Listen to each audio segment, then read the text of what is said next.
Ladies and gentlemen, welcome to the Under the Ring podcast. It's me. Well, you know what? I'm gonna save that for later.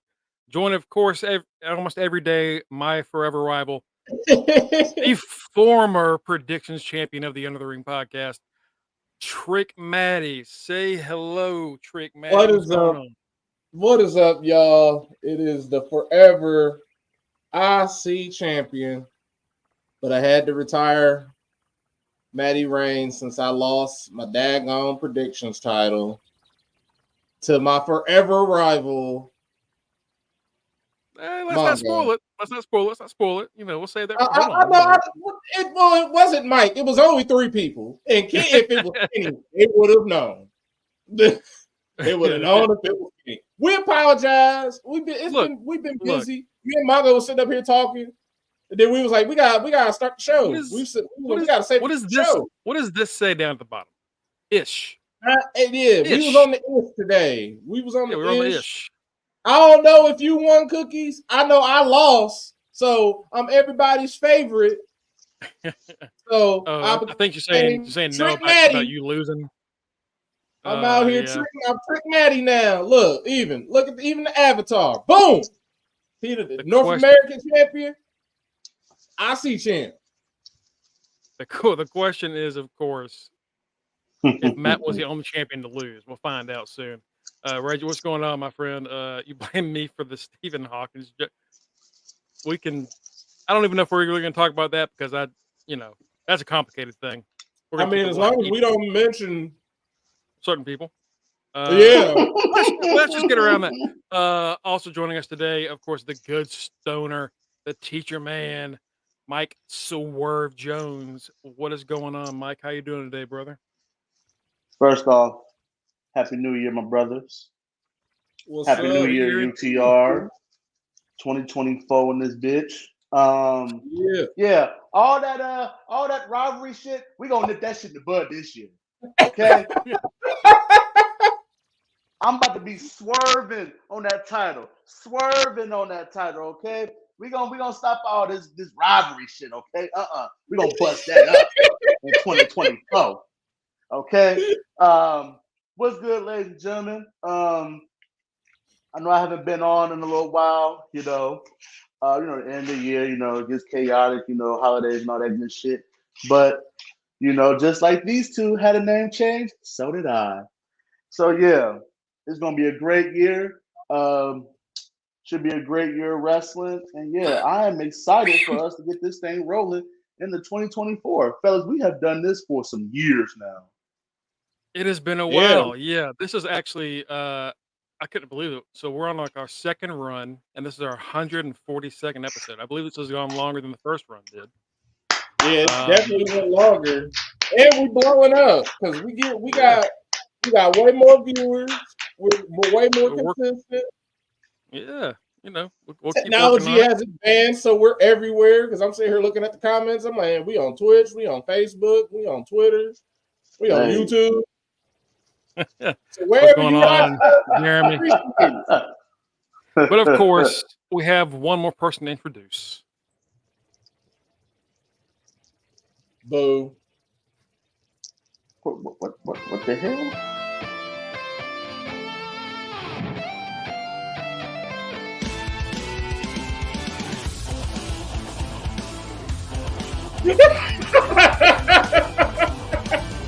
He is the new champion, of course. It's totally Mongo. It's Mongo. That's right. It's time. It's time. Mongo just disappeared. I'm like, where did Mongo wee-wop to? Like, what the hell? That's the downside of having a fake background. You close your camera off, and that'll still be there. But yeah, it's me. It's the CHAMPION Mongo, your current and hopefully forever predictions champion. And gotta say, folks, I'm feeling good, feeling strong about this. I am. Mongo, I haven't even lit the joint yet, brother. You can't be doing shit like that, okay? I'm thinking you had a true technical difficulty. I'm like, oh no, where the hell Mongo go? Matt's been running stuff a little bit now. Matt can run this if I fall off. Yeah.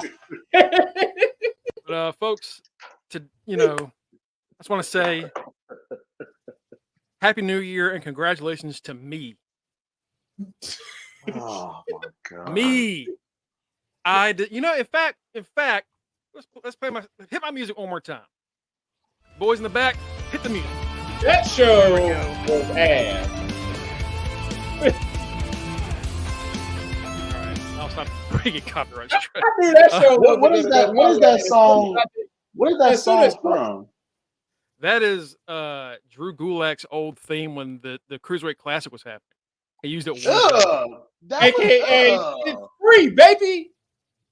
It's free, and it is free because that was one of those things that came off of what do they call it? Free it's free use. Fair use. Yeah. Fair use. Yeah, the fair use. It's one of them fair use songs.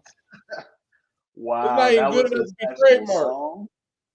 trademarked. So hopefully that will be fine. Damn, Batty. I mean, come on. Like, yeah, I lost. I mean, hey, what's wrong with me?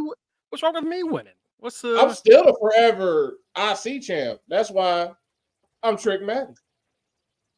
Trick Matty. That's all right. Because when I win again, that just means Matty Reigns is back. Matty 3 belts. Matty 3 belts. All right.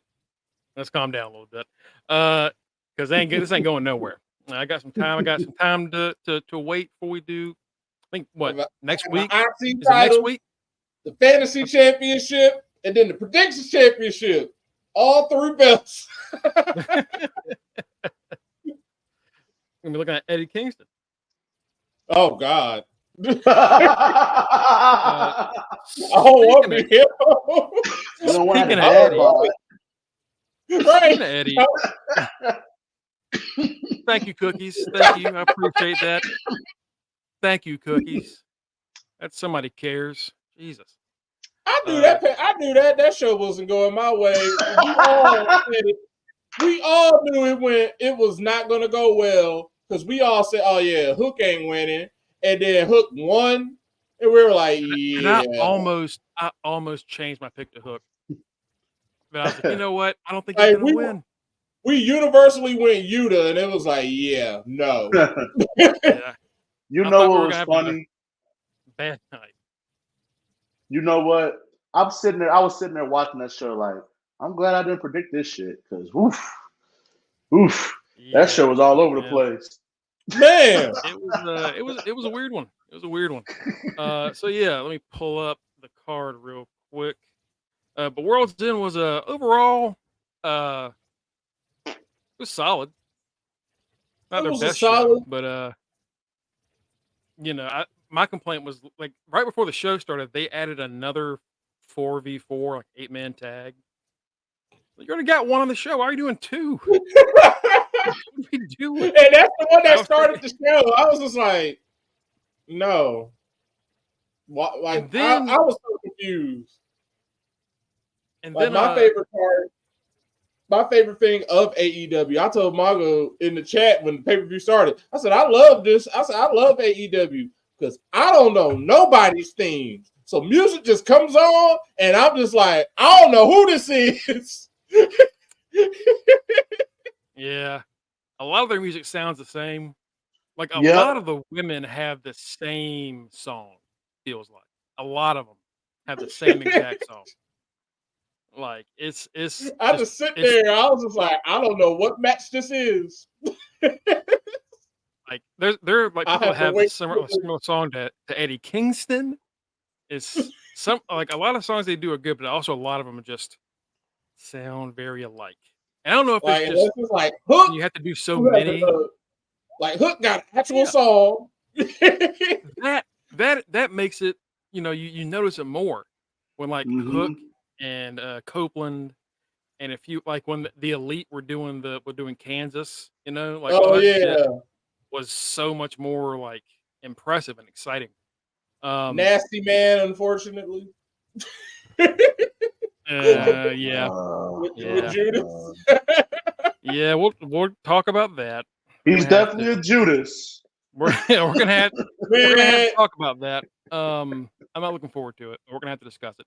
But first, let's talk about this show. It started off with Willow Nightingale versus Chris Statlander. Now, most of this match was really, really good. Right. And then I don't know if like they just ran out of gas or if they had like a minor communication problem. But after like one slip up, they just kept stumbling forward. Like they missed a clothesline, and then they did like a discus, but they were so slow on doing it, it didn't look like anything was happening. And then Willow couldn't get the power bomb on Stat the first time, and they had to like do the triple lift to get it to work. Like, it was a good match until that end, but I still think it was overall really good. I still like Stat and Willow. Sometimes stuff like that happens. I've seen worse out of men. Like, yeah. So for them to like have an off night, that happens to even like top people. So it's not right. You know, once every now and then is okay. I mean, we saw Seth almost get impaled by the cage. So like, I forgot all about that. I mean, that would have sucked. Jesus. Right. It was just a precursor for things to come. It was just a consistent thing for the rest of the night. Next up was the 20-man battle royal. We all got this wrong. We I think I have the picks here. I had somebody had Wardlow. I had me and Reggie had Hangman. Cookies had Brian Cage. Batty had Wardlow. Reggie had Hanger. And none of them were in the none of them were in it. we didn't even pick anybody that was in the match. That's what made me so confused when we got all the way to Edge versus Adam Copeland versus Christian. Because when that other crap happened, I said, "Huh? What? I knew. What did that? I knew. Oh, I must. I knew. Yeah, if you had watched it, you'd know. Because I knew the second that I saw him in this battle royal, I was like, fuck, I should have picked him. Oh shit. Which ruined another tiebreaker because it was like, oh, is he going to turn? And I'm like, yeah. Nope. Killswitch won with last eliminating Trent Beretta. He would go on later to cash in. That's the thing. Originally, I had a tiebreaker that was going to be, would the winner of the battle royal cash in that night? And I was like, I don't even know if they can cash in like that. I don't know if they've ever explained it that way. So I just got rid of it. And I should have kept it. I should have kept that question. He literally, Andre the Giant, winning the title and tried to give it to DiBiase, except they let it go through. Yeah, in AEW, they just let you do that, apparently. I'm so mad about WWF, that's a no. Yeah, that ain't happened. If we knew who was going to be in it, we would have all picked Killswitch. Yeah, it seems like they do this just to piss us off specifically. The next match is Hook versus Wheeler Yuta for the FTW Championship, and an FTW rules match, which just means no DQ. I think it was also like the only submission. Was it only submission or no knockout? I guess so. Submission or knockout. And Yuta won. Oh, sorry. Hook won. We all picked Yuta. We all thought Yuta was going to walk out with this. It was a solid match. You know, Hook. I kind of figured he would have done more in 2023. Yeah. There are a lot of people that we thought were going to have great 2023s in AEW, and they just didn't show up a lot. And they didn't fall down. They didn't go up. They just stayed steady.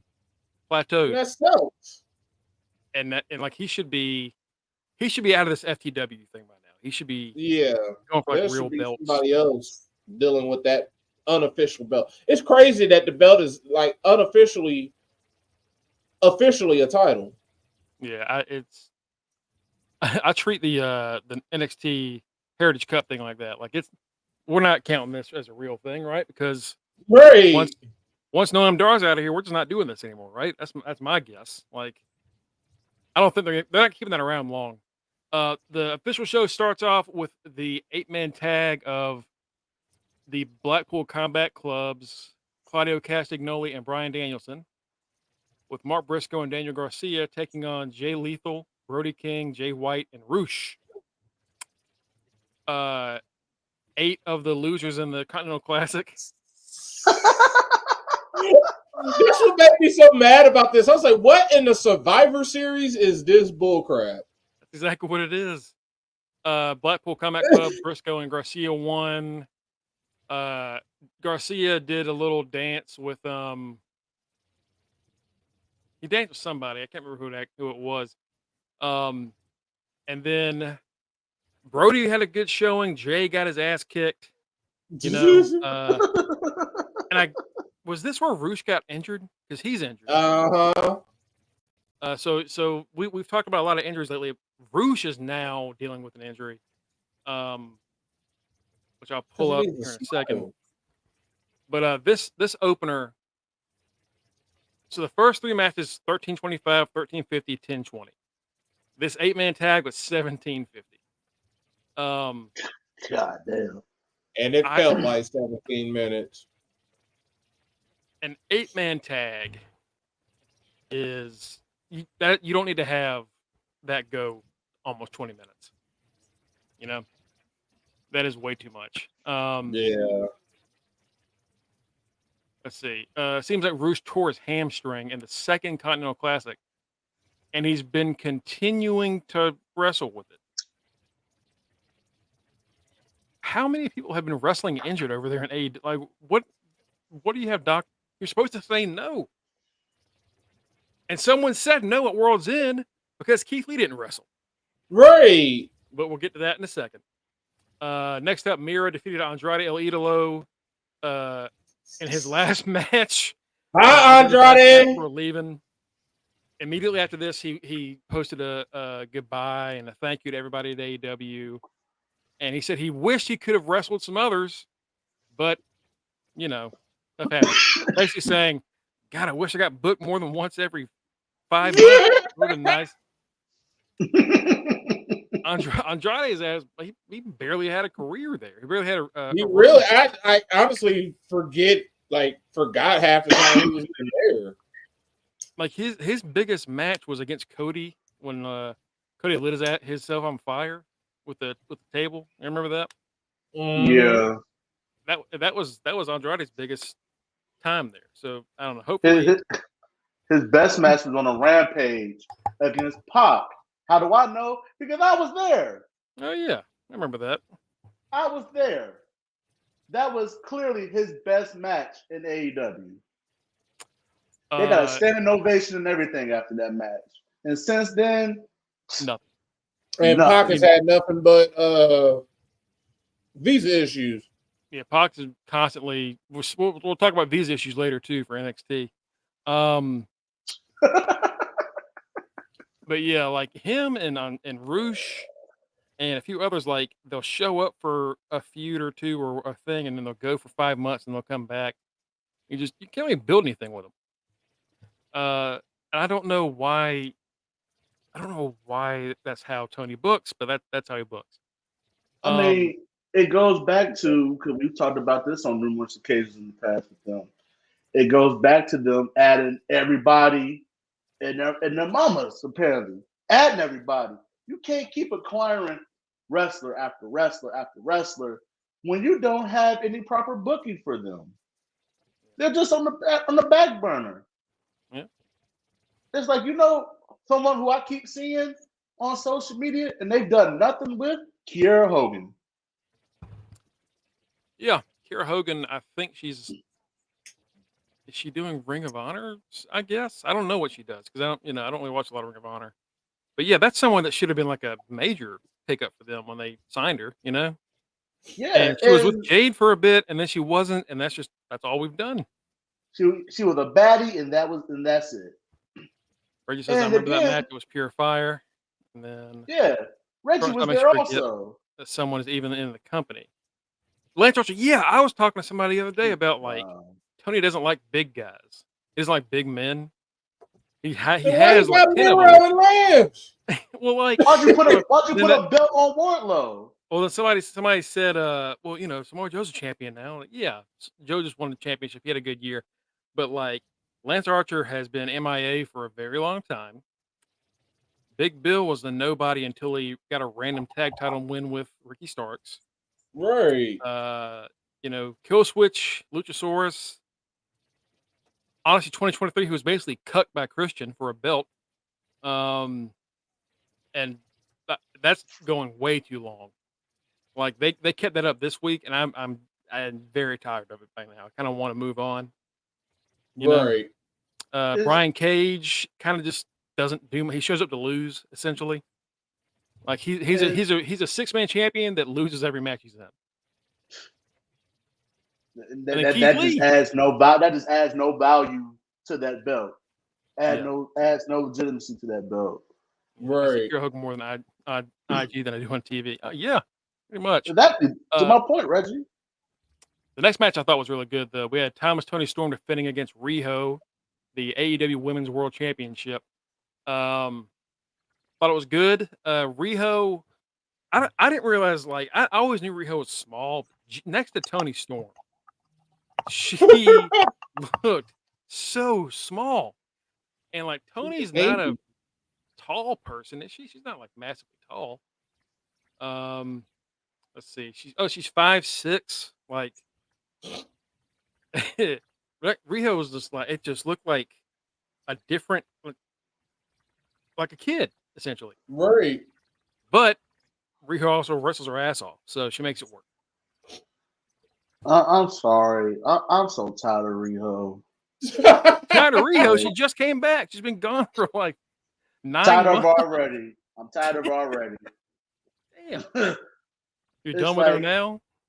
I mean, I've never started with her. So, I know Kenny doesn't like her because she beat Nyla. Nyla should have beat her, which I agree with. Yeah, I think most of us kind of agree that should have gone to Nyla first. But I like Riho. I think she's pretty good. She's good, but I just have to suspend disbelief with her because she's so tiny. Yeah. At least Ray was jacked. He was doing Ray back in 2007. That make a bench a car back then. I wonder why. I'm not saying shit. Next up, we had Swerve Strickland taking on not Keith Lee, taking on Dustin Rhodes, Keith Lee's tag partner for a few weeks back in May and June. I just wonder if it was Keith Lee, would this have been the same ass whooping? I don't think so. I think they were like, I think slaughter. Swerve was like, look, I'm just. You already don't wrestle a lot. I'm just gonna break your leg real quick. You know what? All that happened, except it wasn't Swerve. It was probably Dustin. Hey, I haven't wrestled in a while. Just break my leg. And still, that took 9 minutes after the center block. After the center block and other shit outside, that match lasted 9 minutes and 30 seconds. It didn't need to last. I was done after he did the cinder block. That's what I thought we were done. We were like, all right, we're not having the match. Cool. And then we still had the match. Dustin still trying to run on it. Dustin damn near hit his fucking power slam in the match. Like, how is he doing this? Like they took him away, and then he walked back to the ring. I said, then what was the point of the cinder block? Nothing. Everybody is a superhuman until they get legitimately injured in wrestling. Exactly, and that's one of my biggest problems with them. Like, they are so allergic to a squash match. It's okay to have a squash match. Yes. Excuse me. I'm sure Dustin was like, "Why isn't this a squash match?" I'm sure he was thinking that. It's okay to have a 2-3 minute beatdown, especially with the momentum that Swerve has been on lately. it shouldn't even be no longer than a 2-3 minute match against him between him and Dustin. Right. And then you heard what he said after the match. Don't you ever disrespect me like that again. That's what Swerve said. Face looking at the camera. When he said that, I fucking died. And I was like, yeah, Swerve, talk that shit. Don't ever disrespect Swerve like that again. That's the thing. Swerve still does come out of this looking like $1 million. He's still like I think he's at this point he's getting close to their top star. If he's not there already, he's pretty damn close. Like Batty with the comment of the night.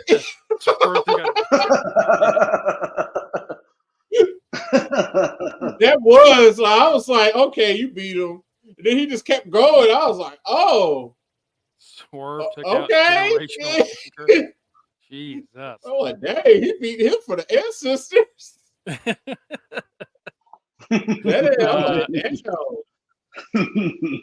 Dustin probably looked at TK like he was batshit crazy. They told him to go in there and have a 10-minute match. I'm sure he did. Probably not. He probably just said, okay. You know, give me that money. Next up we had just my legs, brother. Next up we had another 8-man tag. This was the one that was originally pitched. And the one we all thought was going to change. The one that shouldn't have been on TV.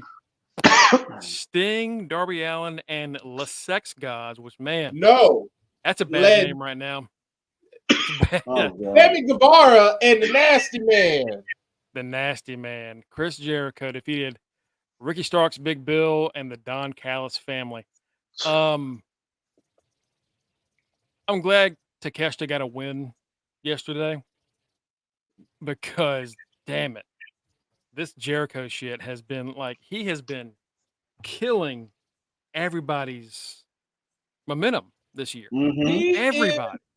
If you get caught in the vortex that is Jericho, you are screwed. And the bad part about it is you don't know when you're gonna get caught. It ain't even like you get you don't even get a signal that you could get caught. It's just something changed. And next thing you know, what if I became that? And then you're listening to Judas. That's when you know you're fucked. We're gonna have to talk about this real quick. You know, on the day, I believe it was the day of, was it not? Of World's End. Yeah. Broke.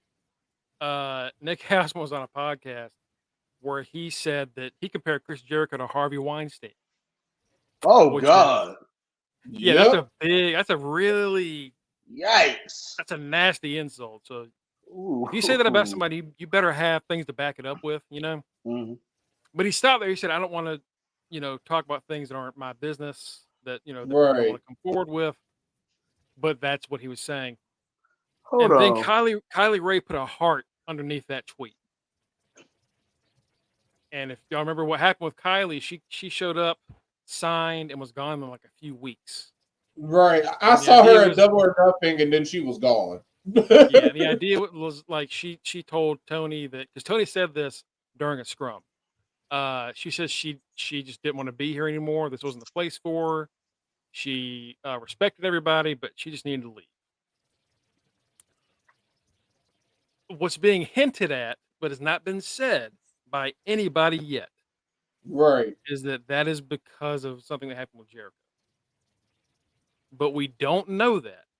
But everybody everybody pieced it together and just assumed that is the story. And now everybody, people already were kind of tired of Jericho.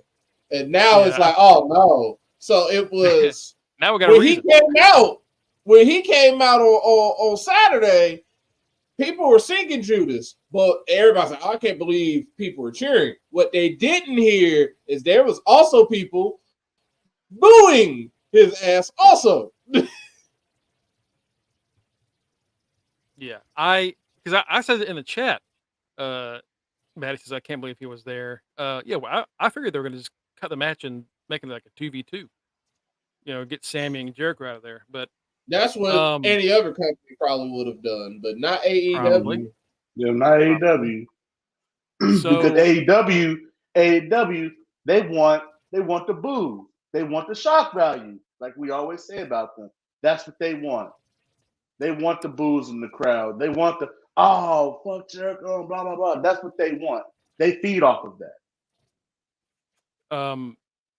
In the chat, I said, wow, nobody's booing them. I guess nobody cares. And then once the song stopped, like, oh, there they are. They're the boos. Okay, I hear them. And they were right. loud. They were loud. Jericho's turning into a walking dark side of the ring in the making. I saw somebody send a tweet out that was like Jericho going to narrate shows. And he's like, why's my name on this list? On the next episode of Dark Side of the Ring. And it was him as the narrator. Chris Jericho. My friends went and said the reaction was mixed, but after you could hear them booing him, is what Tito said. So yeah, he got booed, rightfully so.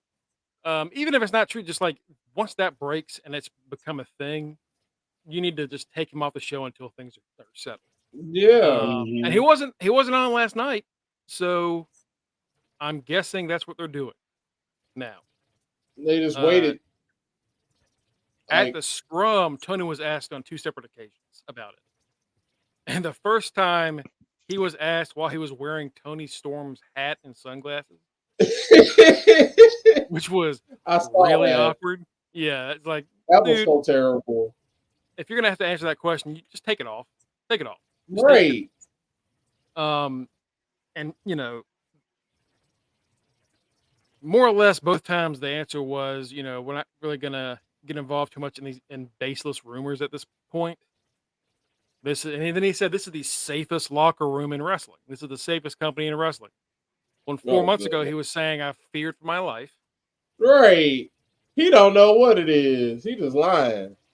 And this company also currently has people there that have been involved in some pretty nasty shit. Like, and I'm not saying other companies don't. I'm just saying that to say that when this question comes up,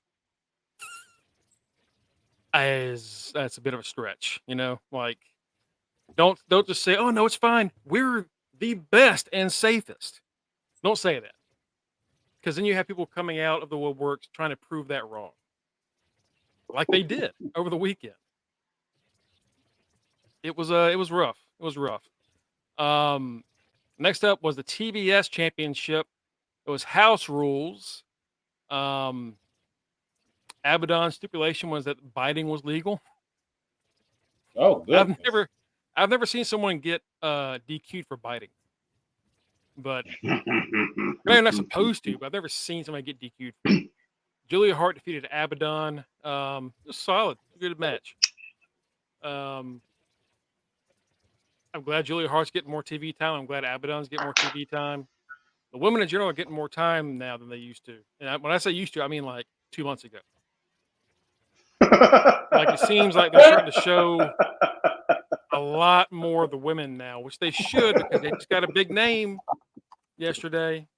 Oh yeah. And they're supposed to have another one coming. So oh yeah. I always start focusing on that a hell of a lot more. And it looks like they're going to, which is good. I hope we get a women's tournament down the line. That would be nice.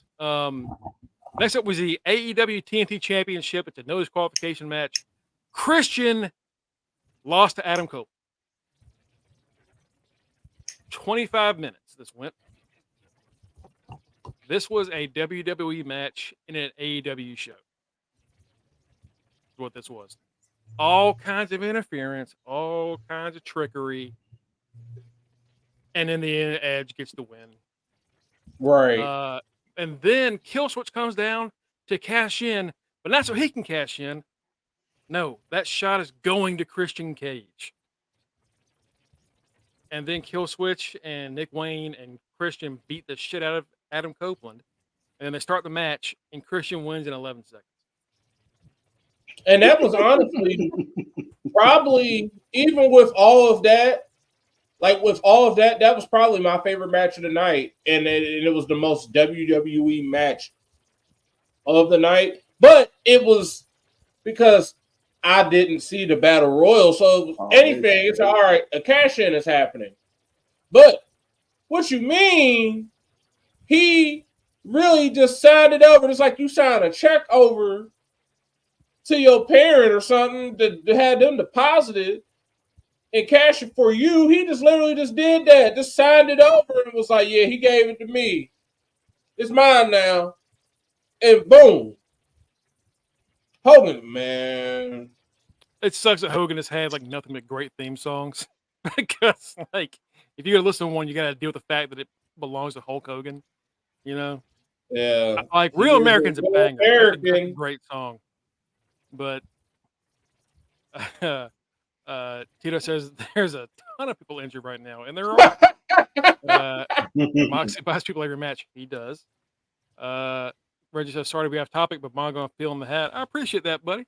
If you flip it inside out, it's the Punisher. Oh. Yeah. Look at my big ass forehead. You see that? See how big that is? This is the longest match of the night. Yes, it was. By a wide margin.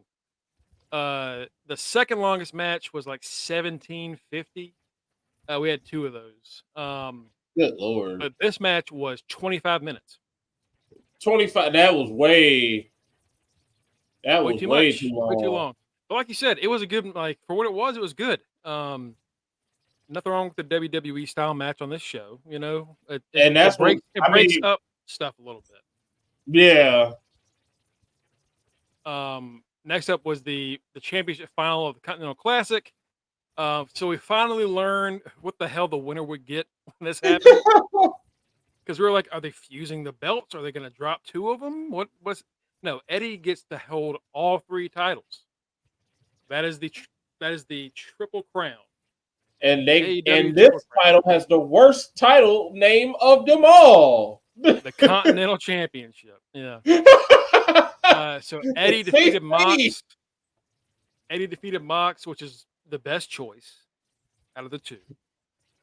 Eddie wins. He gets the ROH World Title, the New Japan Strong Open Championship, the two belts he had coming into this that he was supposed to defend at every match, and the AEW Continental Championship. Cool, right? Good for Eddie. There was no reason for it to be that confusing. There was no reason for it to be that confusing until the final. Like they did a very bad job of explaining that shit. They have done such a horrible job at introducing titles. Like bingo, Tito. The AEW title is the world title. All right. The tag titles are the tag titles. All right. The TNT title. I guess this is your Intercontinental US title. Nope. You got a Continental title. I guess this is is this the European title? Then they got what is Orange Cassidy's title is what? So the TNT title is the TV title, so the Intercontinental title, but they treated it like it was the IC title for the longest when Cody had it. Now it's the title. Yeah, the International is now the like IC title. Or the oh TV my title, god! kind of.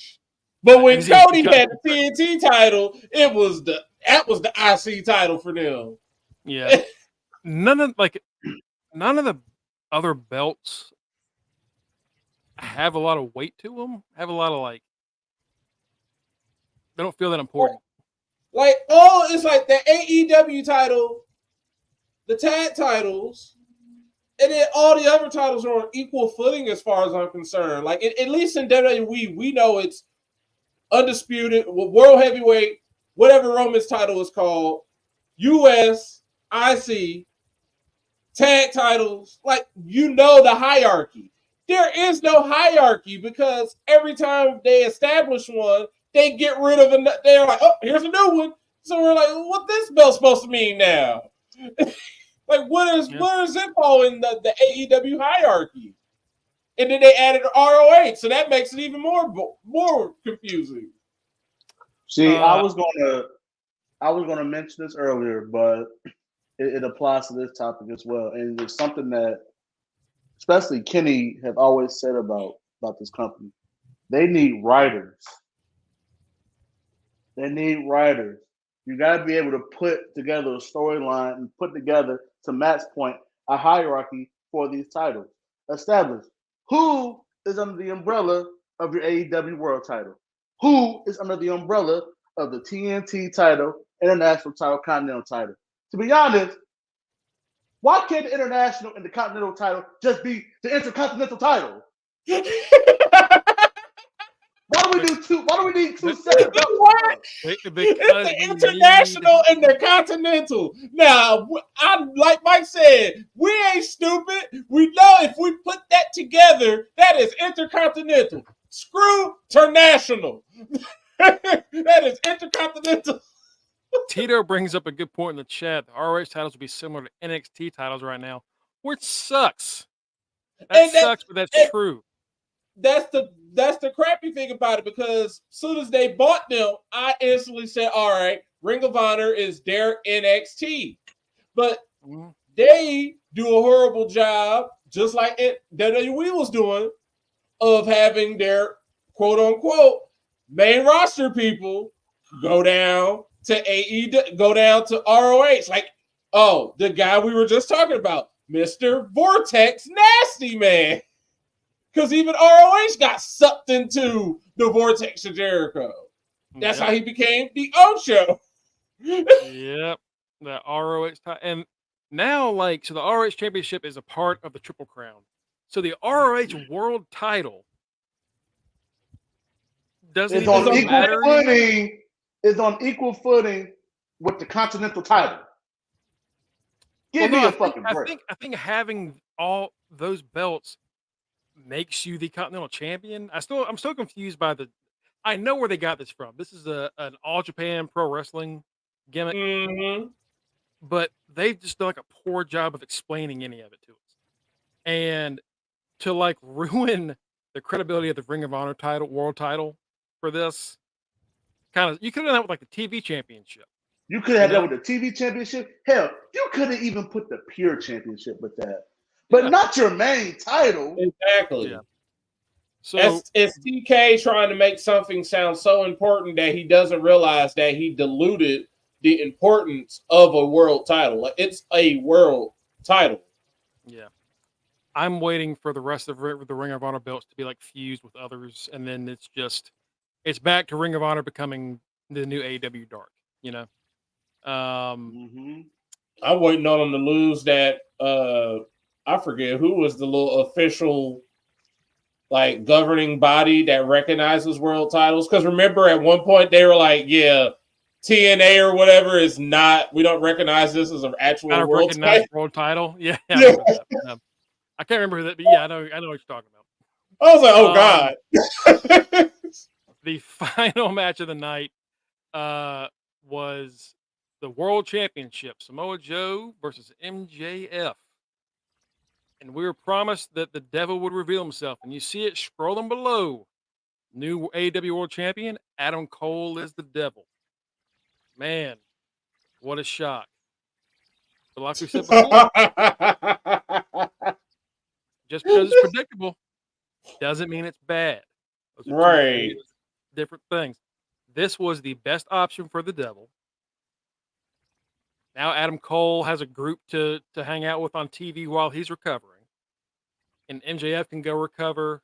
And then when he comes back, it's going to be a massive pop for him. MJF and Joe, they had a pretty good match. It wasn't as good as their last one, I don't think. Right. But it was good. Joe ends up I think he beat MJF flat. Yeah, he did. Put him in the Coquina clutch, and that was it. Then he rolls. Then the devil or Adam Cole is out there mid-match, and he's trying to console Max, and then the devil appears on the screen, and the devil's henchmen surround the ring. And then the devil's henchmen, they hold MJF, and then the other two are going to hit Adam Cole with a chair. And MJF screaming, no, don't you hit him. No. And the lights go out. And when they come back up, Adam Cole is sitting in that chair like it's story time with Adam Cole, baby. Adam Cole has been the devil all along. And they beat the shit out of him. All know. Yeah. I loved it. I did. I loved it. That was It was great. a pretty cool reveal. Like, I liked it too. Like, in hindsight, it was cool. It was a cool image of like him sitting there. Sorry, Mike. With him sitting there when the lights come back up and them surround. Like, I thought that was a cool shot. Go ahead, Mike. I'm in the minority. I hated it.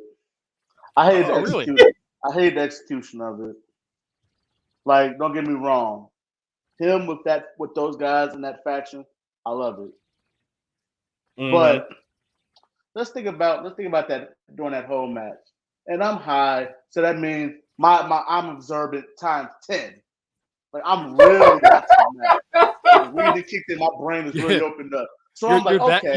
You're that kind of high where you're zoomed in on something. Yeah. Okay. Yeah, especially if I'm just sitting on the couch, I'm zoomed in. I'm starting to notice all types of shit. First of all, what color have these fuckers been wearing for the past month now? Maybe even longer. Black. All black. All black. What color was Adam Cole wearing? Black. All black. Yeah. So when they came out, I'm like, oh boy, here we go. We all know it's him, but it's like, they couldn't have put him in another color. Let's see. What color is the devil? Red. Yeah. You could have put some red on him at least. Yeah. Let him wear the same color. Let him wear the same color as the fuckers who have been beating up MJF and everybody else backstage for the past couple months. Very creative. Secondly, the chair spot. What do we think was going to happen? MJF and Adam Cole laid out? No, that's what was not going to happen. When Adam Cole sat in that chair, I was like, really? Really? They could have. I would have. You know what I would have seen? I would have rather them turn those lights off, turn them back on, had MJF in the predicament with Adam Cole swinging that chair behind him. Hey, they copy WWE all the time. You could have did it there. Yeah. You wanted the Shield betrayal? Yes. They still hold a bunch of other WWE ideas. Why not steal that one? It's great imagery. I would not have minded it there. I would have loved it. Having Adam Cole sitting in that chair is like, okay, like that's cool, but and it's like I don't know. That whole sequence just I just didn't like it. I just didn't like it. We already knew Adam Cole was the devil, but it's like at least try to add some creativity within that. You know, like I said, don't have Adam Cole wearing the same color as these fucking henchmen. Come on now, you're making it too obvious. He could have wore black sweatpants and a red hoodie. Ooh, imagery. The devil's red. You could have had Adam Cole sitting there with the mask on. Where was the devil's mask?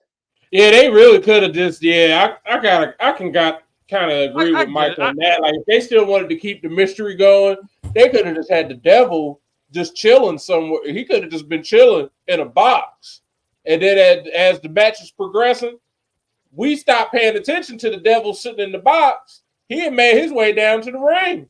Mm-hmm. Then everything that Mike is saying could happen. But nope, you just got Adam Cole sitting there, so you're like, he already injured, so you know he gonna he can't do anything. He can't do much. You know what they could have did? They could have had someone to Mongo's. They could have had someone to Matt's point sitting in that box with the devil's mask. They could have came out earlier, whipped Adam Cole's ass. You would have forgotten all about Adam Cole at that point. Oh yeah. And then later on, when there was time for the reveal, guess who's under the mask? Adam Cole. Could did oh my god, that was so underwhelming. it was so underwhelming and cheesy. It's like, come on, AEW, for something this huge. Because once MJF returns, that is the rivalry. That is the feud of 2024. That is the feud. Probably maybe behind Punk and Seth. But that is a top 3 feud of this year.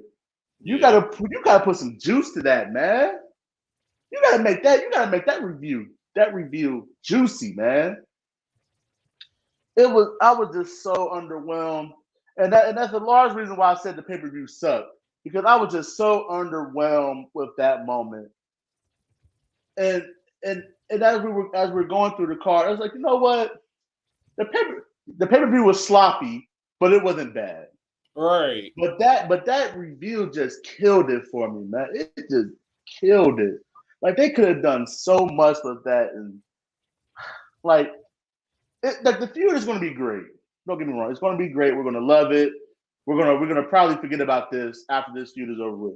But as of right now, it's like, come on, AEW, come on. Yeah, everything after it, like after the reveal, was what kept me intrigued. Like Adam Cole came up, like he went on Twitter and he just put up "Pride is the Devil" from J. Cole's last time. He put that up, and I was like, oh, I'm like, okay. I see you, D. He said his little promos. I'm like, all right. Adam Cole's promo skills are what is going to keep this going for a while. MJF isn't gone. He's just he's got to recover. He's going to heal up and get everything fixed. We don't know the official number, but we're pretty sure he re-signed a few months back. Right. There are like rumored stories that he's definitely already re-signed. Yeah, I get it. I understand. Like I liked it, but I understand you wanting something a little different, you know? Mm-hmm. I get that. It's like just be creative and just have some creativity. That was my biggest issue with that. Yeah. My biggest issue. So overall, B-, C+ for this one, or we're gonna go lower than that? I would give it a B-. Okay. From what I watched, yeah, C+, B-. Yeah. To be honest, we get it. This was a one last final money grab for before the new year, but they could have did this. They could have split this up into 2 shows, 2 Dynamites. That's all this was just 2 Dynamite specials together. They could have spent the whole weekend of Dynamite, Rampage, and Collision. Yeah. They could have called that World's End weekend. Boom. They could have. But I thought it was okay. I'd say B, solid B. Yeah. Some things that couldn't really help, like Keith Lee not being cleared, you know. Though when Tony said a while back that he thought the building he had done with Swerve and Keith over the year was great. It's like, what building did you do with Keith Lee? You didn't build Keith Lee. Keith was in like a handful of matches here or there, but he was just bouncing around, or he wasn't on TV. I feel like he forgot Swerve existed. I feel like this show was probably planned when they had CM Punk, and then they were like, "Oh crap, we have World's End." This was probably where they were going to unify the belts. Yeah, Punk's belt and MJF's. I'll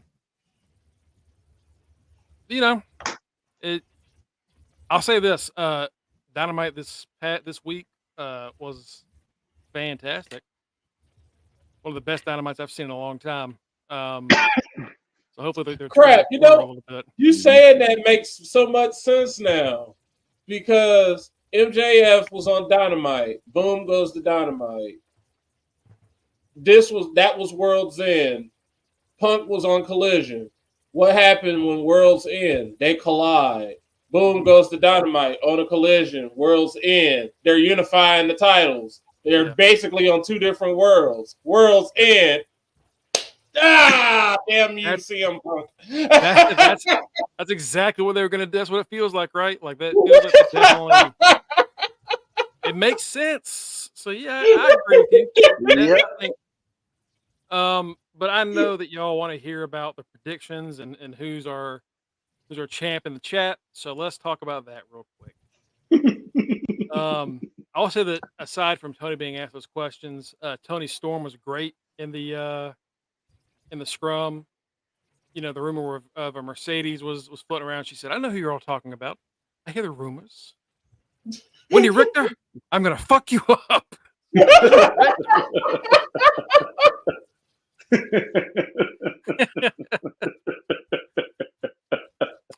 So yeah, this right here.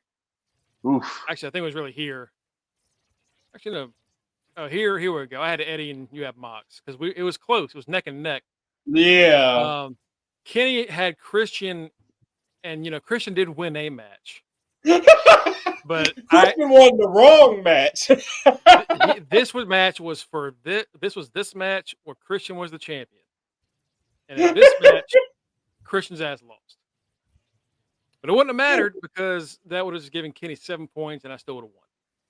But that's why I do this like this, where I have the champion specified, just in case any hijinks happen.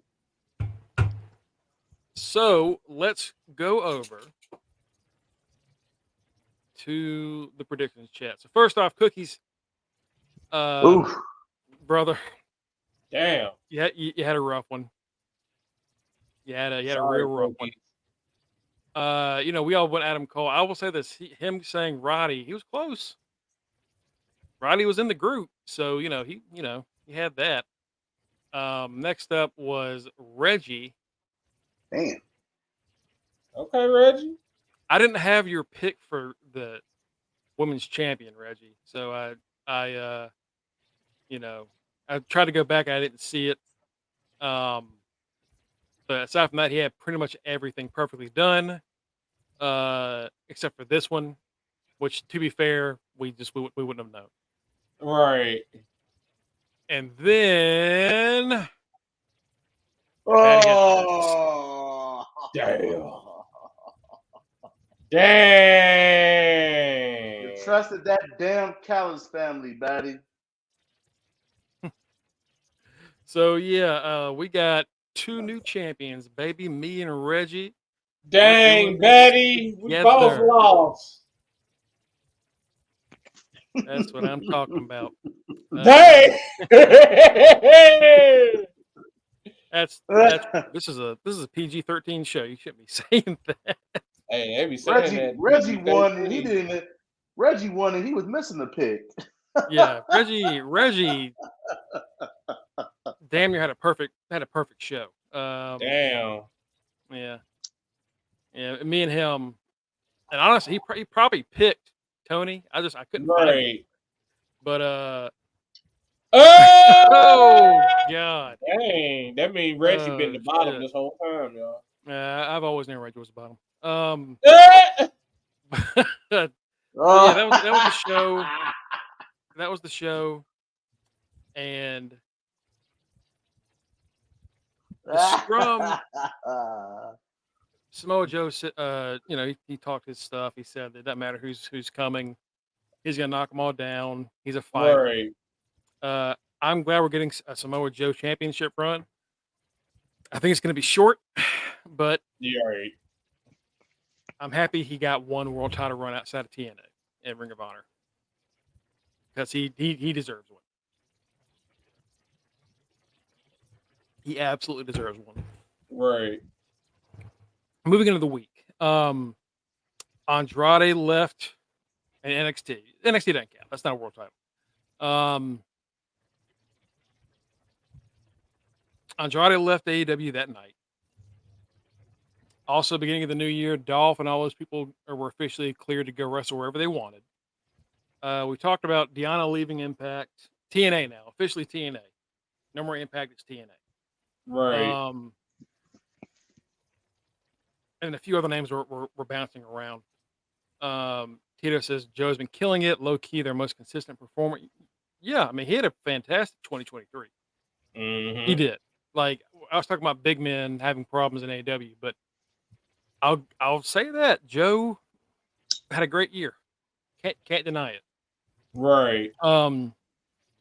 Yeah. So we had, there are a lot of people that were bouncing around, moving between WWE, AEW, Impact, and New Japan. Let's just start with the one that Matt wants to talk about. Wrestle Kingdom last night. A certain show-off showed up at the Tokyo Dome. We back, baby. Brother in hand. It was Ryan Nemeth accompanied by Nick Nemeth. It's Nick time, baby. Nick time. Nick time. Yeah, it's so they both sat together and like the commentary kind of mentioned, oh, they're here for the tag title match. Maybe they're looking at the tag titles. But Ziggler or Nemeth ended up getting into like a heated fight with someone that won like a brand new singles belt. Yeah, I think it's like a global championship or something it's like the that. global championship now, Yeah. but it looks like the old IC title. You think that with Tanahashi as a president, we just get that IC title back, but apparently not. So yeah, he's going to be. We don't know if he's signed or anything. I think he's just a free agent bouncing around doing dates. But good for Dolph. Good for Dolph. I hope he has a good time. Just kind of cleaning up on all these other promotions because he's going back at some point. Oh yeah, yeah, absolutely. He's going to finish. He's going to finish in WWE. And the day he returns, you gonna hear a cry. You'll know wherever I'm at. You'll hear, "I'm here to shut up about." We're all gonna be like, "Oh my God, it's Dolph!" We're all gonna be like, "What the hell is that?" Like all across the country, like kind of like turn towards Matt's general direction. Like, people hate when everybody hated Dolph. I was that person out here like, hey, Dolph is legit. Dolph is true. Now he gone and everybody loving Dolph. Now they see that Dolph is the truth. And I feel like he's on a personal mission to prove to HBK that he is more than just an HBK ripoff. It's time to show him. You know what's funny? You know what's funny about that, Matt? Last week, I was watching the WWE Network, and Dolph was giving a promo. It was from Talking Smack, not Talking Smack. It was from SmackDown Live 2017. Raven just so happened to come back here, and they had showed promos from when he had cashed in Money in the Bank. I said, I looked at her. I said, "Yeah, that's Dolph Ziggler." Back then, I hated Dolph. And you fast forward 2017, I fuck with Dolph. I become a fan of Dolph. And how did I become a fan of Dolph? Because I lived with Matt for 3 years. Me and Mike was roommates with Dolph Cassidy. And I said, "What the hell? What do you mean Dolph Cassidy?" Yes, Cookies. Cookies, brother. You got the chips beat out your ass. You are Oreo now. You got dump. Them cookies got dump, my dude. The answer to a recount is no. Absolutely not. If the Chips Ahoy be at your ass. Shit, you only got two too. Hey, right. Cookies, you've been rocking with us for a while now. Like, you only got two. They threw his ass right into the milk, man. It just damn shit. Got dumped.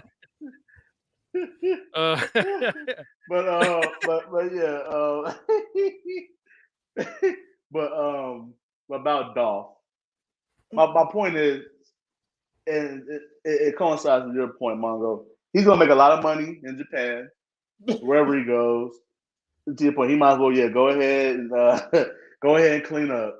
Right. Go back home, make a shit ton of money. Well, yeah, Matt and his fandom for Dolph, it took a while. I was like, you know what? I'm starting to see what Matt sees. You know what? I rock with Dolph. And Matt's good at that. Matt's good at turning people into fans of people they hate. Yeah, because Mongo didn't like Tony D'Angelo or Tony D. Yeah. Kenny didn't like Finn Balor. Yeah. Matt has like turned all of us into fans of people we thought we couldn't stand. I despise Dolph. I liked Dolph initially because I was like, okay, this dude is low key like a young Billy Gunn. Then he like fully started the whole HBK like tribute. That's what made me hate Dolph. The first time I saw Dolph, I said, look at this generic ass Billy Gunn. and then his finisher was the famouser. It's like, sir, absolutely not. And then what made it worse, he was Nicky from damn Spirit Squad. I said, oh my God, I hate this dude. I hated the Spirit Squad and I hate this dude now. Probably. Or called you a flipper. I know. I told him, hey, I will give us Firefly Funhouse a chance. The match, maybe. I think we all love that idea. I know. I will stand on the soapbox for NXT 2.0. I am like that. Yeah. I am like that Drake video. Hey, we created this. I was here from the beginning. I still did not like 2.0, but I did see. I saw pros and cons. I saw that there were pros. Right. Still hated it, but I saw the good. I didn't like it at first. Like to see Braun when he was basically Mongo's color, and now he is my complexion. Man, it's a long way. The segment, like the fire, like the Mr. Rogers segment. We love those shits. I think Kenny originally didn't like it. Yeah. Because originally the first one was like not at all threatening. It was just like Bray in the thing, and I think all of us were like, no, this is gonna be creepy. Give it some time. Like it's gonna be. They didn't just turn him into Mr. Rogers without reason. Something's coming, right? And it ended up being pretty fucking awesome. Oh yeah, that's what it was. Okay. Next up, people that have been swapping companies. On AEW last night,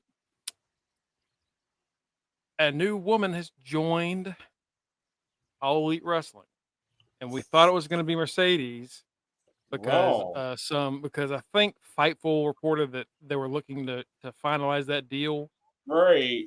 Now that it had officially been signed, which a lot of people took as gospel from others, they were looking to finalize the deal. Mariah May has her first match against Queen Aminata, I think is how the name. That's how they had a good ass match. I think they should sign Aminata.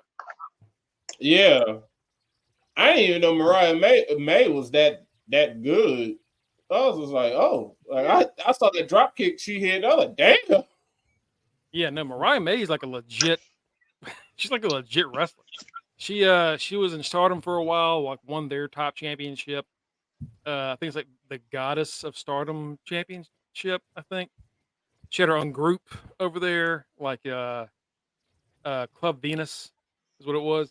Like when I saw that AEW signed her, I was like, oh, she's about to surprise some people real quick. Yeah, she's shocking me. She's like she's a scarier Tiffany Stratton as far as I'm concerned. I see that. Yeah. This is like, oh, you see her initially, you're like, oh, this is just a Tiffany Stratton ripoff. No. This is if Tiffany knew how to throw knees. Right. This is Tiffany if she had to get it out the mud. She ain't got daddy's bank account. Like she damn near kicked Aminata's face off one time with that knee. It was brutal. And like you said, she had a great drop kick. But I saw highlights of her, and I saw a few matches of her in Stardom. Y'all are going to be surprised with what she can do. She's very Yeah, good. I saw the bull crap from Stardom. I saw the match where she knocked somebody out by twerking. Yeah, that's. I was like, what the hell? Sometimes you get good stuff. Sometimes you get that. But after that match, Ray said we have our first Out the Mud reference tonight. Well, that's the only reference they're gonna get. Yeah, probably is. After the match, Deonna Purrazzo comes out. Purrazzo tells Mermaid to warn Tony that she's coming, and they get into a little scrap, and that's it. Not Tony Storm. Deonna Purrazzo is now all elite. Yeah, I saw that graphic, and then I initially said, "Well, man, DX, y'all got yourself a move. Y'all got to drop because Deonna Purrazzo is not WWE." Yeah, that's a big. So this means that Impact is losing Trinity because Trinity's leaving too. Yeah, Trinity is, and they lost Deonna. Ouch. And they lost Deonna. That's a 1-2 punch. It really They is. better hope. They better hope Sasha. They better hope Mercedes wants to maybe work with Impact too. And AEW. Well, that's the thing. Like, who they keep hyping up this big signing, and it's gonna need to be a big name, and it has to be somebody that hasn't been announced yet. So it's not. I was about to say it's definitely not Hammerstone. Not Hammerstone. Which, by the way, that match is gonna be sick. Got Hammerstone taking on Josh Alexander. Jesus. Yeah, they got Xia Brookside. Xia Brookside's going to be in the Ultimate X match. Brookside was also, by the way, a little trivia, was also in Club Venus for a few months. Oh. She and signing him to be a Dolph. Yeah. It's got to be like a top name. It's either Dolph or Ali. It's one of those. Like, there's not a lot of big names out there in free agency right now. Right. You know? It would either have to be Mercedes or Okada for it to feel like a big name, but it's not gonna be Okada because he's already announced. So, who? Elijah? Oh, Jesus. God! No. Please. Oh my God! I mean, I like him, but I just not in that spot. No. Right. But we'll see what happens. We'll see who they pick. Deonna, man, listen. She looked like $1 million walking down that ramp. Yes, she did. That was she was outstanding. Looked like $1 million. It's like she walked down that ramp and it was like, I've arrived. Like I finally arrived. She got a chant. She got a chant from the crowd. So they know who she is, which is good. Won't be so many quiet responses to her if they knew her. And like you said, she looked great. She looked like a big player, big time player. She picked the right place. She didn't need to come to WWE. She picked the right place at AEW. She didn't trust him again, and obviously that makes sense. She kind of got screwed the previous 2 times she went there. So that's understandable. There's no need to go back there because they undervalued her there, and then when she left, she became one of the best wrestlers in the world, regardless of gender. Yep. Became one of the best wrestlers on the planet for what she did in Impact. There's no need to halt that momentum and go back to WWE when they probably won't have a spot for you immediately. She basically carried Impact for about 2 years. Oh, absolutely. Yeah. Her and Jordan. They were both on fire. Yep. And you can go, she signs for AEW, she can immediately win that women's title. Immediately. Oh, yeah. And nobody will complain whatsoever. Oh yeah. If you want to switch something up a little bit, kind of shake it up for the new year, I'd do that. Absolutely. Her man need to get an actual run with that title again instead of getting that little hot potato babysitting run he got with it the last time. Well, Right. that happened, and he like quickly lost it, and then he got into a feud with like Bully and Moose. And Like he got downgraded so quick. Yeah, I don't know what the hell happened to him. I really don't. I never Like, thought about that. The crap out of him. Down Jordan did carry. Yeah, they did. They did carry them throughout COVID easily. Yeah, Steve Macklin. I don't know, like when he and Deonna were both champions at the same time last year. I was like, oh shit. Okay, And they're then really they were like, going all in. Yeah, then they quickly backed out. I guess maybe we're gonna do it again when Josh and him are both around it, because they kind of we missed that match because Josh got hurt. And that clearly messed up the plans, because then Macklin had to fight Kushida for the belt. I do think it was supposed to be a longer run, but because of this, they're like, we'll do this. We'll try next year. So hopefully this year Macklin gets his due, but we'll see. Yeah, like I believe in Scotty D.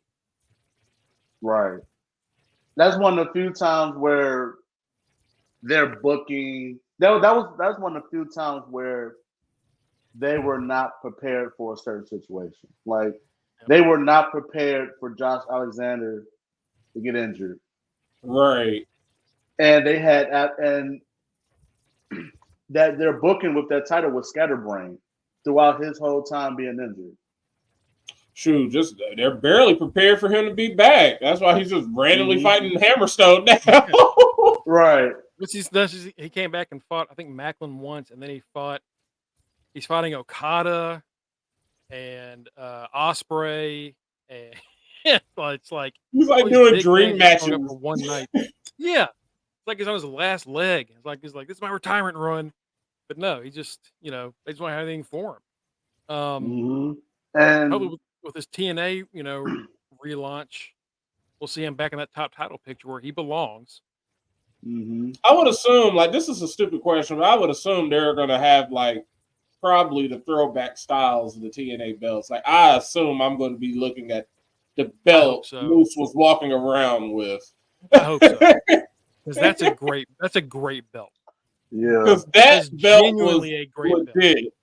Yeah, the olive gold background with the silver TNA. I'm like, oh, okay, that's pretty. Yeah, that's a beautiful belt. Every belt they made, and they made a lot. Every belt they made looked amazing. Booker T's belt, the Legends belt, that looked great. Every version of the X Division titles look good. But I prefer the big red X. Right. Yeah. Still looks good. All the various tag titles and women's tag titles have all looked good. Whoever they have making their belts, just chef's kiss. Bravo. Exactly. Like, to your point, Mongo, like I was watching the Impact channel on the Fire Stick, and they had an old X Division title match. And that was the first time probably since then that I saw that title with the big red X. I said, ooh, shit. I said, I forgot they had that title. Like, they should have kept that title.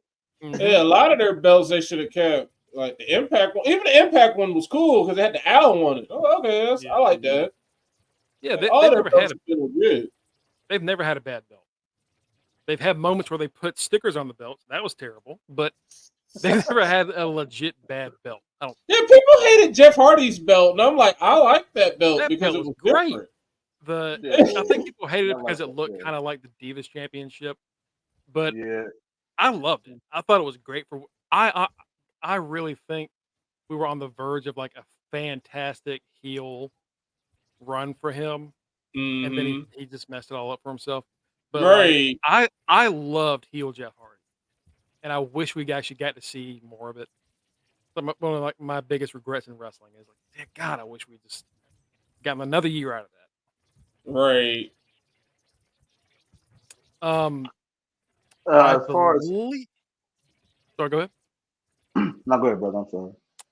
I believe right now, as far as like people moving in and out of the companies, that's it. Oh wait, no, that's not it, because on Monday Night Raw, the former world champion Jinder Ritchie returned. The Mahalones and Matt Caddy. That's right. Our boy, this podcast #1. Yeah. We were joking about it in chat. Like, what if it's Jinder Mahal? What if it's Jinder? And then Jinder's ass showed up with that old song. I was like, oh shit. They gave him the Mac Daddy song back.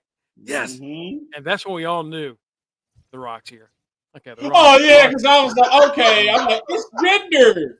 Then he was like, he said something like, yeah, all the millions. I'm like, all right. Then he said something else like, yeah, the SmackDown. He said, finally.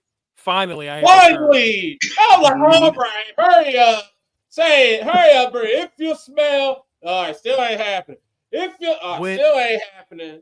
And he kept saying something else. I'm like, hurry up, interrupt him, Dwayne. When Jinder said, finally, here he comes. Come on. When Jinder said, finally, you could see people in the crowd like, oh shit, it's happening. Right. Oh. Like they were getting excited. And even me, 35 years old, I'm sitting up here like, all right, I know it's about to happen. Hurry up. As soon as you hear, if you smell, yes! And you can't be mad at it, man. Like, it's The Rock. The Rock's cool. Reggie said I love Samantha Irvin's reaction. Did y'all see that video? Yeah, I mean, whatever age you were when you saw The Rock as a wrestler, that's the age that just pops out when you hear his music hit. Mm-hmm. It's what happens when you hear his music hit. It's what happens when I hear HBK's music hit. It is what happens when you hear Austin's music hit. And Triple H is low key. Because it's like, yo, this is childhood. Mm-hmm. Yeah, I mean, everyone's gonna love it. You can't. Here we go. All right, I found it. And he looked 4 years older than R-Truth. Good God, he was also clearly out of shape because he was breathing hard after a punch in the spine buster. Man, that dude. Everybody on Twitter was like, "Hey, y'all out here worried about talking about he gonna beat Roman?" Like, no, Roman about to Roman about to Thanos snap him. I think y'all can hear the sound.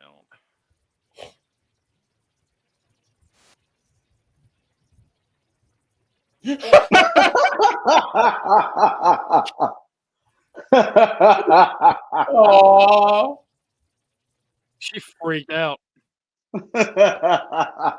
Hey, that's right. Don't tell them that he was gonna show up. Right. I love her so much. I love what they let her just like have a real personality on screen and stuff and around the ring. Mm-hmm. It's so good. Even though they told her to don't do the Chelsea Green entrance no more. That sucks. I do hate that. Sorry. Chelsea Green. But she doesn't have the tag titles anymore, so I guess it doesn't matter. Maybe right. or less. But the stuff she does for Imperium is great. I think she has been working on like having unique intros for everybody. Like she's slowly trying to she did great with the Bloodline when she was over there, you know. She's I missed her Bloodline. She's amazing, man. Like she is a fresh breath of air. She is a fresh breath of air for that company, man. The Rock is 4 months younger than R-Truth. He's 4 months younger, but he looks 4 years older than him. Jesus. Rock looks old. Her reaction was the same as Michael Cole's and Pat McAfee. Yeah, exactly. When McAfee showed up and Michael Cole lost his shit. Yeah, he got passed out. The Rock's back, and he after he gets rid of Jinder, he talks about what he's gonna do here, and he says maybe I'll sit on a chair. Maybe I'll sit at the head of the table. And we were like, the crowd went nuts, and I was like, oh fuck, no. Me, I'm like, Oh, okay. Like, Guess we're doing it. I guess I'm like, as the captain of NWO. I'm like, all right, Dwayne, if you want to go out here and try and face Roman, you about to get dealt with. You about to lose. So we'll take another title defense since you just wanted to show up. This goes from y'all not sure if y'all should bench, like, oh, is Cody going to win again, or are they going to hold it longer for another record? To just keep letting just let it ride, let it ride. Like, it's gotten to the point now. It's like, it's Roman. Oh, Roman's showing up. Oh yeah, he's winning. Yeah. Unless he's in a tag match, then he's losing. But yeah. Good luck. So yeah, I have made my personal feelings known about companies bringing in bigger names from like the past generation or past two. This is Rock is 2 generations ago. Yeah, because he's Attitude Era, Ruthless Aggression, whatever we're calling this. There was the PG era, and then this is like Live something. I can't remember what it's called, but like, yeah, it was a long time ago. The reality era, or whatever they called it. That's what it was. It was reality, yeah. Yeah, okay. The thing with like other companies, like AEW brought in a lot of older talent, like Edge and Christian, but they're fighting in themselves. Right, I was like, they keep them fighting each other over a lower mid card belt that honestly hasn't been that important since Cody had it. And Christian's kind of made it more important since he's had it. So like, okay, they're fine. They're doing their thing. But Cody lost to Roman last year. And we were told, oh, the story's not even close to finished. We're in the 3rd inning. 3rd inning? He's had it for 3 years. What do you mean this is the 3rd inning? Are we going to have 9 years? An inning a year? What are we doing? And everything that has happened with Roman since could have, except for the LA Knight match, not counting, except for that, everything that has happened since could have happened without the championship. Everything. Yeah, the next pay-per-view they did, Roman and Solo tried to get the tag titles from Sammy and KO, right? Right. And then Roman and Solo tried to face the Usos. And then Roman faces Jay for the title, and it could have just been Roman versus Jay. If Jay wins, this happens. That kind of thing, you know? Like, everything that happened since Mania didn't need a belt. And now, because The Rock's like, all right, I'm finally ready to make some money since my movies have... because they have. And you know what it is? It ain't no damn coincidence this fool showed up. Because what he been pimping this whole prior weekend, the UFL, the new football, spring football, that he over here. I want to be at the head of the table. I'm sure you do. I am sure you do.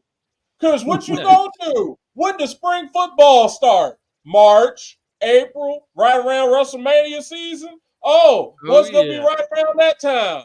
Oh, Elimination Chamber. And look at the owner of the UFL get that ass whooped by the tribal chief. You know he's going to show up to one of these Raws with an XFL jersey, the Brahmas, because of course they kept the Brahmas because it has to be a fucking project for The Rock, you know, after all the different teams. The Rock team don't survive. Like, of course, the Brahmas sucked when they showed up last year in XFL. But now that's one of the teams we got to have. Whatever. He's going to have a Brahmas jersey, and he's going to be throwing out XFL football to the crowd. Like, okay, this is going to be like a 3-month story that's a product placement for the XFL. Cool. What's Cody doing? Cody's fighting Randy Orton? All right. Cody's buying tickets for the wrestling club. That was Like, cool. that's- Though. Let's talk about that. Let's talk about it real quick. So the wrestling club is this like after school program that this teacher, Mr. Perry, runs. I can't remember where they're from. Somewhere up north. I think they're in New York. I think New York. Yeah, I think you're right. I think you're right. And he's been getting kids into wrestling. I think this is like the second or third year he's been doing it. Mhm. And he's gotten like a ton of kids at this middle school into professional wrestling, and like he's taken them to a few shows, AEW, I think SmackDown. Yeah. And he started a GoFundMe to raise money to get the kids to go to Mania. And Cody saw that and quote tweeted it and said, how about I just give you the tickets and the hotel rooms and we'll see you then. Right, because they were selling like buckets of popcorn. They were selling popcorn to try to make it. I think they'd raised a decent amount of money, but it wasn't enough. And Cody does that, and I guess hopefully all the money that they did raise, they can use that to like go do stuff while they're down there. I hope so. But that is so cool. That is such a cool thing to do. Man, I saw that and I was just like, I love you, Cody. That's the stuff that like you're like, oh, if I won the lottery, I would like do this to help. Like that's the shit like that people say that they would do. Cody just, hey, let's bring him along. And this isn't like the first time he's interacted with them. He's worn their hoodies to pressers. Right. Like he's been pretty he's been following their story. So I really that's a real people's champion thing to do. Yeah. Yeah, Rock. Right, it's the Kip Amp Middle School in Brooklyn. Okay. So yeah, that's an awesome thing. Cody's a good dude. I hate that he's gonna get screwed over here, but he is. In hindsight, also, I'm just glad that because before this, I was kind of giving Rock the side eye because Rock said, "Yeah, I told a Make-A-Wish kid that I was doing something with WWE," and I'm like, "So you really lied to a kid that's dying?" All right. All right. Well, he's not showing up. So me hearing "if you smell" on Monday, okay, I'll shut up. He wasn't lying. He didn't lie. He was telling the truth. Because he lies. Someone already has brought up on Twitter, I saw, where they were like, Rock keeps saying that this is the first time he's had In-N-Out Burger. And they were like, he's lying. This is the third time he's had it. He's lying because he keeps saying it's good and it sucks. That's the first time I've had this. It's like, bruh, you've had it 3 times.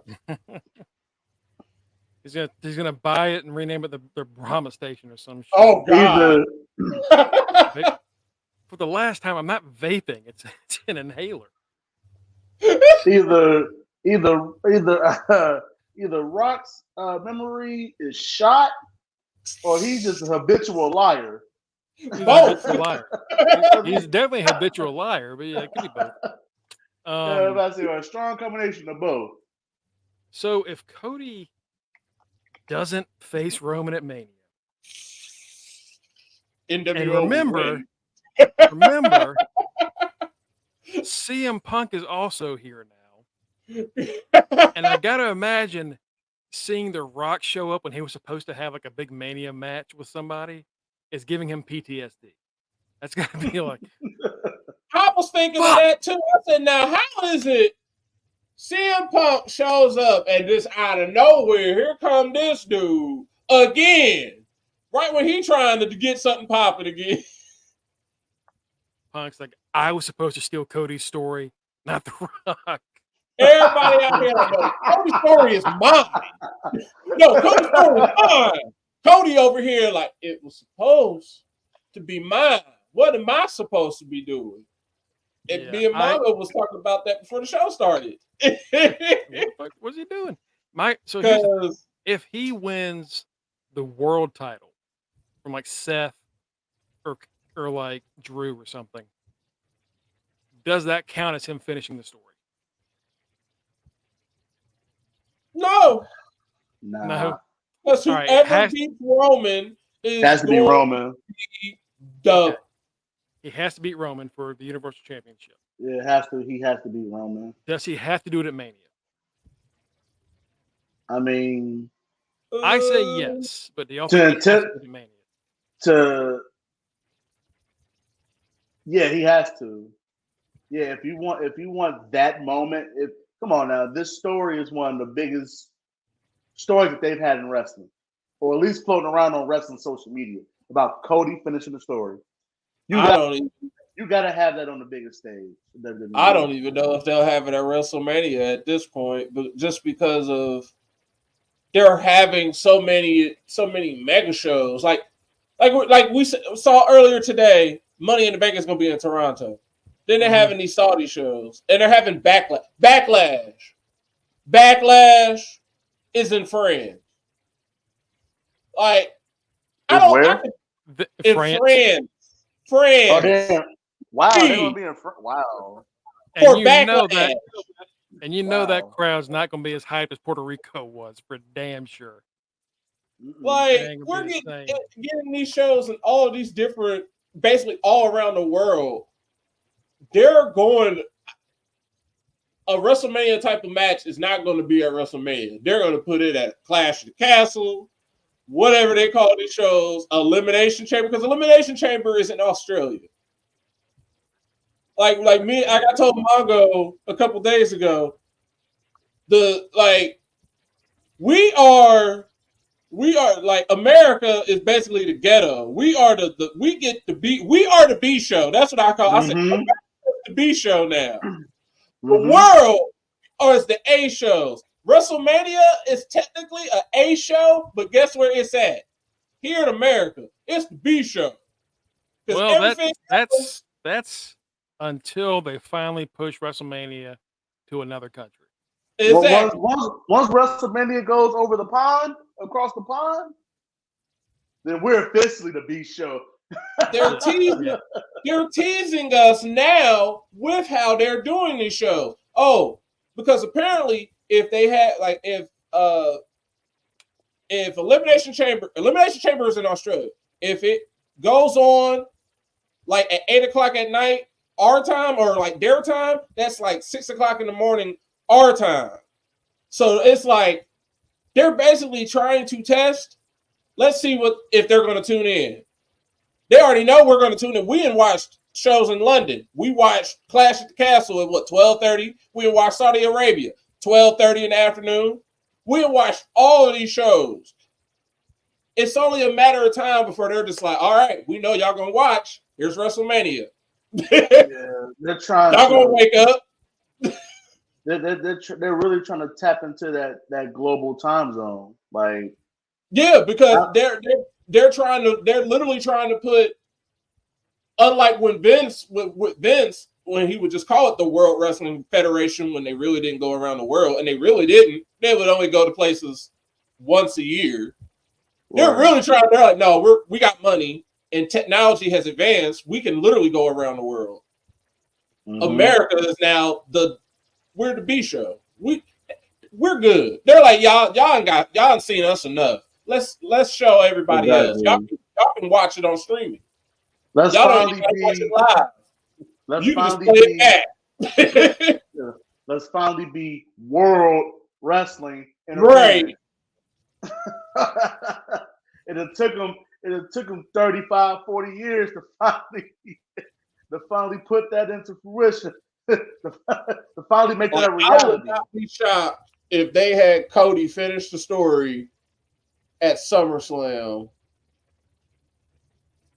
That'd be the second best option. I still hate it. Like, the Mania win is the biggest one you can have in this company. Yeah. And if it's Roman, it wouldn't even make any sense. Like, if Roman, like this year, like even with the Money in the Bank schedule, I was like, well, dang, if y'all really wanted to, I mean, they could, if they really wanted to do something to be patriotic, because Money in the Bank weekend is 4th of July weekend. that Thursday is the 4th, Friday is the 5th, Saturday is Money in the Bank, and then NXT Heatwave is that Sunday. They really wanted to do something. If you're going to screw Cody over, let him be screwed over. Let him win Money in the Bank, cash in, and win red, white, and blue on 4th of July weekend. He can beat Roman, do all that. He can be a badass and be like, I won the Money in the Bank. And in all his Cody Rhodes fashion, he can be just like John Cena. I'm going to do the honorable thing, and I will cash in my title against Roman Reigns. You're going to be like, but, hey, we know what's going to happen. We're not going to do it. But it doesn't have the same. It doesn't. Even then, it's like everything you can think of, even if it's a good idea, is lesser. It's not WrestleMania. Yeah, it's like, God, if only he'd won last year, we wouldn't have this problem. If only he'd won last year, wouldn't have been an issue. He would have had hot potato between him and Brock a few times. Yeah, and that brought up. That was my point we were talking about before the show. I said, if they're going to be putting Cody to the back burner, then what was the point of all of these feuds that were supposed to be like, what's the point of him fighting Brock? What was the point of him in this feud of Nakamura? Because what are we building him up for? Because if he's not going to be fighting for the title, what is he going to be doing at WrestleMania? That's the question we've been saying. I said, we know he's not going to be fighting no Gunther. He's not fighting for no IC title because they've already ruined Cody's first title reign upon him coming back with that 2-week title reign of him and main event Jey Uso as tag champs. So Cody, the next belt Cody has as a competitor as a singles competitor should not be a intercontinental title, a U.S. title. It has to be a world title. So we know he's not fighting no Gunther. He's not fighting him. So who he gonna fight?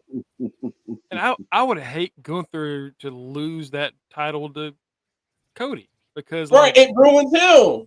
Yeah. And it ruins the build you're making for whoever beats Gunther because Cody doesn't need that. Right. And then it's like, well, insert him into Punk and Seth. Why? Because if Punk is supposed to win anyway, then he just looks stupid. Like Cody, and they're like, what are y'all gonna do? He's gonna host WrestleMania this year after all this time. Now he's gonna host. He's gonna be the host of WrestleMania in Philly. Gross. Reggie says, remember the blog saying that SummerSlam might be in Cleveland? Yeah, that is apparently something that Fightful reported, that Cleveland's a finalist for SummerSlam. Hey, it was just in Detroit. All they got is Ford Field. So if it's hot, which it probably will be, yeah, it'll probably be at Cleveland Brown Stadium. It'll be outside. I mean, it's 2024. I know in a few years, Titans, Nashville, Cashville, they building their new stadium, and they'll be having WrestleManias right up the road from me eventually. That was their whole key goal, and everybody's key goal if they already don't have an indoor stadium or some big humongous stadium that's outdoor indoor that has a retractable roof or something of that sort. Their main goal is to get a WrestleMania. So shout out to all you cities doing those. I'm trying to believe that storylines don't end at Mania. As one of most people. Well, it's because for 30 plus years, everything leads to Mania. The Royal Rumble. It's the road to WrestleMania. It's the road to WrestleMania. Royal Rumble, the winner gets a shot at Mania in 3 months. Now Chamber is, the winner of the Chamber goes to Mania. Right. It's not just that we train to believe that this is like the reset. They build it every year as the biggest show. Yeah, it's just watching all these documentaries on everything. We have basically, like Mongo said, we've been basically trained because WrestleMania was the beginning, and all the other pay-per-views came along the way. So that basically, as everything progressed, that basically told us WrestleMania is the end all be all of everything. So I can see why Mongo was saying like everything is going to feel weird because WrestleMania is always the big reset. It's the end all. That's why we end, like I always say, that's why we end our fantasy seasons at WrestleMania because that should be it. That should be tying the bow on the last however many months we've been playing, 11 months or whatever we've been playing because then we skip everything back, should be. Still shocked WrestleMania hasn't been to Atlanta and the Mercedes been. Yeah, the last time they were in Atlanta was 22, WrestleMania 22.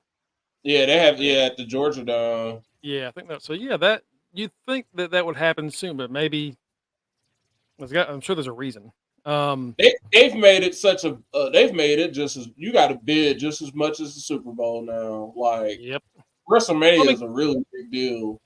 It's a massive deal, and you get a ton of people coming from across the globe to see this show. You know, so you got to have enough hotels and places for them to stay to justify people coming from across the world. You've got to have things around your area so people can have shit to do aside from go to Mania, you know?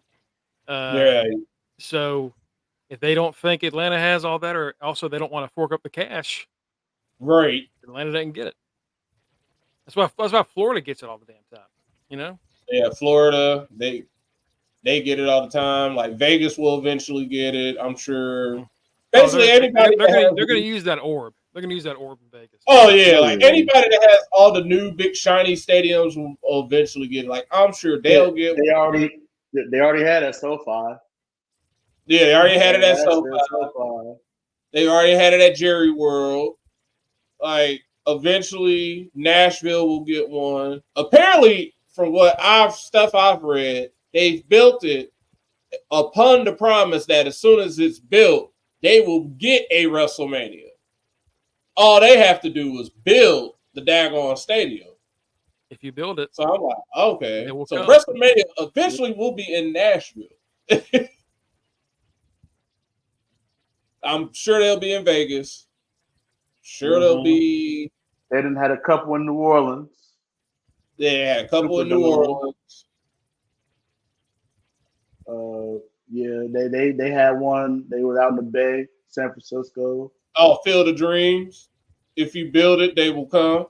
Oh yeah, Field of Dreams. Yeah. Like that's basically a lot of these teams. If they play outdoors, a lot of the people are like, we gotta have a roof. We gotta get a retractable roof. We gotta get a retractable roof. Yeah, because the cities that didn't make sense. That's been my whole reason why I just been staring at why they wanted to have this WrestleMania in Philly. Because last time I checked, East Coast, me living in Ohio, born and bred in Ohio, there is such thing called, during that WrestleMania time, as fake spring. I am pretty sure it is going to be either fake spring or just cold. And y'all want to have WrestleMania at Lincoln Financial Field. I don't give a damn how much them tickets are. I'm not sitting in the cold. And I know what the East Coast does March, April.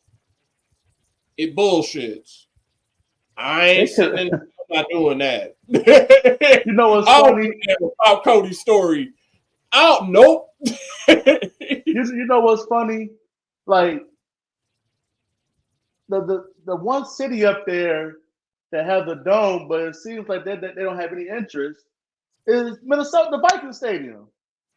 They have a dome. Minnesota is probably going to get one eventually. They're going to get it, but it all like Mongo said. It all depends on if the tourism board and all them want to fork up the cash. If that's something if they think they can be able to handle that many people. And honestly, I feel like if you can host a Super Bowl, and I think that's what they basically kind of use the criteria off of. If y'all can handle a Super Bowl, you can handle WrestleMania. Yeah, and they had a Super Bowl there. Right. So they'll eventually have one. I'm not going up. It's too cold. I know what it's inside. Okay, but I gotta go outside. But that's what people forget. Well, it's inside. Yeah, you gotta go outside too. That's be a long line waiting outside too. Right. And you know why they're doing this in Philly, because they got away with it in New York. Yeah. And so that was horrible. That's why they're testing the waters again. Like, we got away with one in New York at this time. Let's try out Philly. As soon as they said WrestleMania 40, they were like, Philadelphia. And I'm like, I've been to Philadelphia during that time of the year. It be on some bull. Like, the whole East Coast doesn't know what it's doing during that time of the year. And you want me to stand outside and look at people wrestle? Nah. And that's when I would have been on that assumption when WrestleMania was still on that old crap, when it was 6 hours long. I'm not standing outside for 6 hours looking at people wrestle. I'm not standing outside looking at people wrestle for 3 hours on 2 nights. That's just no. But I'm sure there's people going, but I'm sure a lot of people they didn't like their experience at WrestleMania because of the weather. I hope they have good weather. They better hope they don't have a blizzard come down there. A snowy That's the one thing I'm waiting to see. We've seen WrestleMania on a rain delay a couple years ago. I'm waiting on something major to happen. They're just like, we can't have WrestleMania. It's going to backfire on them for having it outside. Either a major storm or it's going to snow. Yeah, you taking a risk. Like, unless you're out in California somewhere, like at the Bay Area, like if you use the 49ers field, it rarely snows in California. It really rains in California. You can get away with that. There's always sunny in California. But yeah, they taking a risk, man, having that in Philly. Because like you said, man, when they announced, I'm like, wait a minute, they have it in Philly. It's cold in Philly. Exactly. Like the East Coast and the Midwest is cold. And people gonna come all around the world. People gonna leave Australia, sunny, nice, hot Australia, come to Philly, and it's cold as hell. I'll be mad as hell. Freezing their nuts off. And then they're like, I'm here to see Cody finish the story. No, you not. No, you not. You about to see Joe versus Dwayne. I came versus Rock. I had traveled 5,000 miles away, and it's cold and rainy, and I saw Roman Reigns win. I hate you, Triple H. Oh, God. All right. Anything else we need to talk about tonight before we wrap it up? This is supposed to be a quick show. We ended up just ranting for like 50 minutes. Yeah. Yeah. Folks, thanks for joining us tonight and every day this week so far. We really appreciate it. Again, Monday through Friday, except Thursdays, we're on around 6:00 p.m. For our weekly news wrap-ups. We'll be back here on Thursday next week, same time ish, 8:45 to 9ish is when we'll start. Follow us at facebook.com/UnderTheRingPod and twitch.tv/UnderTheRingPod. You can also find us at our link tree, also /UnderTheRingPod, where you will see our links. Your champion, everyone's favorite champion, the people's champion, at Greg Bush SK. We got, of course, our man Kenny at Rock Ribs 44. We got the teacher man, Mr. Freshbeard Mike Jones. We got my forever rival, Trick Matty, at The Right Answer. We got, of course, our street team captain, Tito, at Boreal Maliente. And, of course, last but not least, our local news correspondent at Justin D. Baxley. What a week it has been. And then we got SmackDown tomorrow. Roman's back. We get to hear him talk about Brock. That's going to be exciting. All right. I'm still kind of not happy about it, but I'll deal. Again, back tomorrow, Friday at 6. follow us, whether it's Facebook, YouTube, Twitch, Twitter. Follow us. Pop them on the phone. Till then, we love you. Happy New Year. Merry Christmas. All that. Peace and love. And we'll see you tomorrow. Later.